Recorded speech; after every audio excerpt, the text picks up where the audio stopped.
নমস্কার বন্ধুরা, সবাই কেমন আছো? আশা করি সবাই ভালো আছো। তো আমিও ভালো আছি। আমার মিনি ব্লগ নিয়ে চলে আসলাম। চলো এখন সবজি কাটবো, তোমরাও আমার পাশে থেকো। এই দেখো আমাদের ছোট্ট মিনি বাগান, এগুলোকে জায়গায় গুছিয়ে রাখলাম।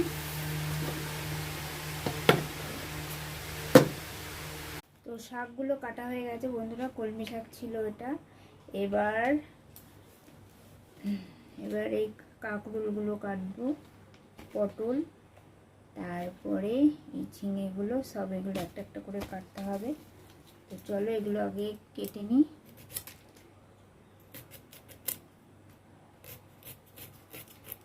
কাঁকরোল ভাজা কার কার ভাল লাগে? আমার তরকারির থেকে জানো বন্ধুরা, আমার কাঁকরোল ভাজা খুব ভাল লাগে।